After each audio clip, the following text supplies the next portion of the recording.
I'm going to very quickly introduce Taylor Pennywell Redbud here and let her take it from there. Taylor, unless you need anything from me, I'm going to hand it over to you. Hi everybody, nice to meet you. My name is Taylor and I am representing my organization Redbud Resource Group today. We are going to look at some strategic planning tools that we offer through our work. The picture that you see here is a photo of some intertribal Native kids at our inaugural summer camp that we had here in Pomo Country, where we're located in Sonoma County, California. You can see how excited these boys are to have a safe, fun environment to practice culture. We know from data that many of the health disparities that exist in Indian country are the result of not having a land base, not having access to places where we can practice culture in a safe way. And so I am really happy to be in front of an audience such as yourselves to be able to talk about why this is important and hopefully give you some strategies to increase the access to land that Native communities have in California and beyond.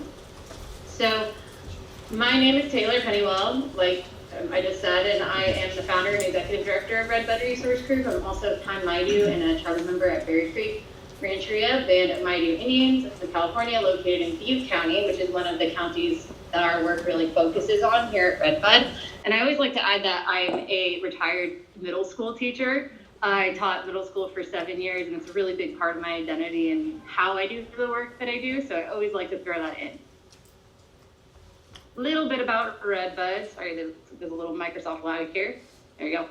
So our vision at Redbud Resource Group is to eradicate disparities within Native communities by facilitating the redistribution of resources and encouraging cultural revitalization that contributes to lasting, healthy communities and ecosystems. We really believe that the redistribution of resources back to Indigenous communities is key to creating a healthy planet for all people. We have two big chunks of programming that I'd like you to be familiar with. One is our Going Beyond Land Acknowledgements department. So in this department, we offer trainings, workshops, resources. We have some tribal capacity building programs as well. And everything is designed to help people redistribute resources, land, power, and sovereignty back to Native communities. And then we work on curriculum and instruction in the education space. So we write state-based curriculum. We are currently helping tribal educators learn how to create land-based, place-based curriculum for their own communities so that outdoor educators and school educators can teach directly from the tribes to kind of challenge erasure in the public school system. We also are starting to work in medical schools to help doctors facilitate interventions that are helpful and culturally relevant to the Native community as well. So we do a lot of work. And maybe some of you have been in some of our trainings before. I want to zoom in on two programs because I think that the tool that I'm going to show you today is directly linked to these two programs and the curriculum we use. One is called Right Relations. Some of your organizations might be in Right Relations. Essentially, it is a 9-month cohort program where land trusts, NGOs, utility companies, state or county agencies participate in a tribal relations training. It's super interactive and experiential. We go out and meet with tribal communities across the 9 counties of the Bay Area, and we make tribal relations strategic plans with the long-term goal of redistributing resources. It is a super fun program. If you live anywhere in the 9 counties of the Bay Area, I highly recommend that you sign up. In addition, come on, Microsoft, there we go. We have a Native capacity building version of the program because I'm sure all of you have experienced or come up against these challenges that tribes have with capacity right now, especially when it comes to working on land. And so we are working to fix that capacity issue by providing a safe place for tribes to develop leadership skills, particularly as they apply to stewardship. And we also focus on strengthening intertribal relationships so that tribes can work with one another to share knowledge and skills, etc. So today we are here to talk about land back. Resources. On our website, we have a resource database where there are tons of helpful resources that can help you think about your relationships with tribal communities and how you might build alliances. We have films, so you're seeing here photos of our Steps to Land Back film series, which we film with tribes all across the state to look at different methods that they have for achieving land back. Strategic planning and communication tools, which we're going to look at today, leadership roundtables with tribal leaders, and of course, curriculum resources. I'm on Microsoft, there we go. But today we are here to talk about land back. So land back, you know, sometimes when we think about land back, we think of it as being this zero-sum game. It's either we own the land right out or we don't. But within the Native community and at Redbud, we understand the why of land back, and also we think about land back in a spectrum. And so land back for me and for us is not just ownership, it is also having access to resources and to land so that you can work on climate adaptation and food sovereignty programs, so that you could work towards water protection, so you could work towards restoring the inherent rights of nature for our plant and animal relatives, so that you can bring back traditional burning practices and other methods of traditional ecological knowledge for caring for the land. Protection of sacred sites, it's our ancestral duty to do this as Native people to this land. And then of course, the physical transfer of land back to the communities.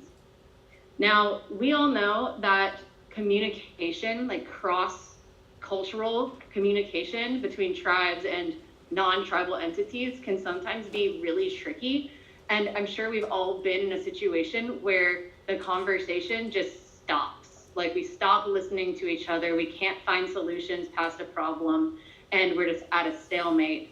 A part of why we look at land back in a spectrum is because we want to remind people that there are always options. There are always ways to improve, big and small, as we work towards our big goal of having really robust, healthy, functioning tribal relations. And so we're going to look at one tool that we use in our programming called the allyship spectrum today. And this is like the first tool that we introduce people when they come and work with Redbud. It's a tool that helps people understand the various impacts of their actions and the decisions that we make in our lives, in our policy, and within our institutions. We understand that in order to understand your impact and to understand where you want to go, that you have to kind of like brainstorm what are the things that we are doing and what are the various levels of impact, so you can identify what you don't want to do anymore and what you do want to do, so that you can decide where you want to move. And so I'm going to define all these in a moment. We're going to do a little activity, but really quickly, the bottom actions are enabling erasure actions. So these are actions that are going to like actively enable the erasure of Native people, keep Native people from being visible, from existing, from practicing culture. First steps to acknowledgement are like those early self-education steps, the education of undoing what we think we understand about Native communities and replacing that with accurate information.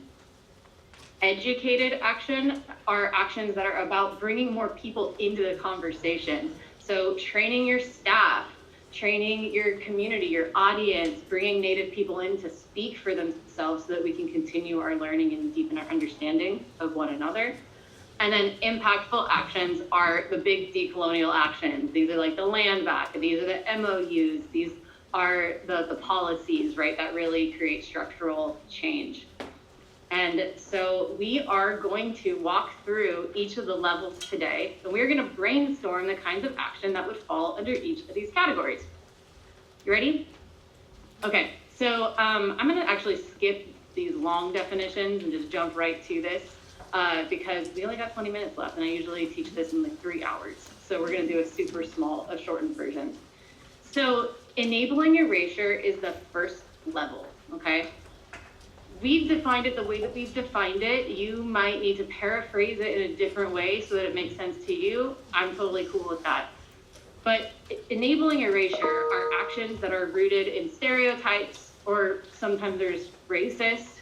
They're actions that perpetuate the oppression of Native people, and they may even ignore the existence or sovereignty of local Native communities or nations. Some examples: talking about Native people in the past tense only, this is a really obvious example of enabling erasure because you're not acknowledging contemporary existence of Native people, right? Another example of enabling erasure is failing to do proper consultation with tribes or notify tribes when you think that you have stumbled upon a sacred site or an artifact. So the next level, just the next step above the worst level is first steps to acknowledgement. So these are actions, basic actions that help you recognize and acknowledge the existence of Native peoples. So a land acknowledgement goes here, right? Because a land acknowledgement is just an acknowledgement of existence. It's just above you don't exist, right? You now do exist. But the thing is that a land acknowledgement just doesn't come out of nowhere. To make a good land acknowledgement, there are a lot of like little steps that you have to take, right, in order to feel confident in doing that acknowledgement. So those little steps are what go in this level. So things like figuring out whose tribal territory you're in, right? That would go into first steps to acknowledgement. This is always a really interesting step for people because people think that they're doing a really awesome thing by doing that work to provide that land acknowledgement or change that name or whatever, but it's literally just the second from the bottom level. There's so much more that we have to do, right, in order to actually create cultural change that helps everybody. And so that brings us to the next step, which is educated actions. And the person who just spoke was getting at this one. So that was a good preview. So educated actions are actions that involve educating oneself and others about the strengths, challenges, and needs of this Native community with the ultimate goal of creating equity. And so, sorry, I think I'm not showing you everything. And so these would be things like you change the name of something, but there's a lot of community education that goes with it, right? It might be you're bringing people from the community to that school and you're having that community speak for itself about the importance of the name change and what they're doing as a community today to create spaces for Native people to educate and to share, right? Really integral in this level, and you can see it on the bottom, is expanding beyond just the self to the like sphere of influence that you have as humans in the work that you do. Many people in this room have an audience, right? Like you influence people. And so inviting that sphere of influence into the conversation by giving them the opportunity to engage in learning, that's really what this one is about. So you can see on the bottom, it's like making sure that all of your employees are getting trained in tribal relations and local history, making sure that that process is streamlined so that you can all get on the same page. That's just one good example of an educated action that extends beyond the self to your sphere of influence. So the next one is the most fun one for me, and that is the impactful actions. So impactful actions are actions that create structural or systemic changes that support tribal sovereignty and help to redistribute land, power, and resources back to Native communities and ecosystems. This one is like all about accountability, and it's all about putting in structures that are gonna last into the future. So land transfer, like land back, absolutely is an impactful action, but also putting in a policy that is going to ensure that Native communities always have access to your land in perpetuity. That's an example. MOUs are examples of things that go here. Making sure you have Native tribes on your board, make sure you have robust tribal consultation processes and policies that are very streamlined and clear, and that you have accountability systems in place for it. That goes here. I have the question, we don't have time to discuss it, but take it with you and think about it throughout the day, is how might this spectrum be helpful to you in your work? What does this do for you? How might this help you move forward? I imagine if you go back and do this with your teams, you're going to find that there are things that you want to do in that impactful action part, right, of the spectrum, but you have a bunch of other things on the lower part that are keeping you from being successful. And that's why you have to look at the spectrum holistically, right? Because you might notice that one of the barriers that you're having, you might not be aware of the barrier, right? Until you get it out on paper.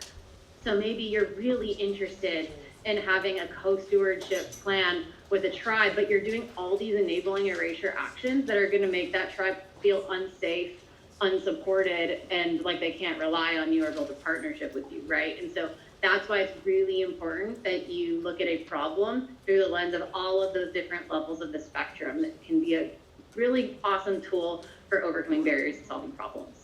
We are at 1:31 according to my computer, and so I want to wrap up, but I hope that this was helpful. I hope it was a concrete tool that you could take with you back to your teams.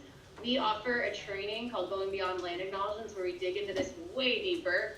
And the tickets for the November one are on sale on our website, redbudresourcegroup.org, but we offer them quarterly, and then we also offer them privately to agencies who want to just do this with their teams by themselves. So on that note, thank you so much for having me. Stay in touch. You can follow our newsletter if you want to stay up to date with more resources, and check out that resource database on our website. It has a tutorial on how to use this tool and other strategic planning tools as well. So thank you. Thank you, Taylor.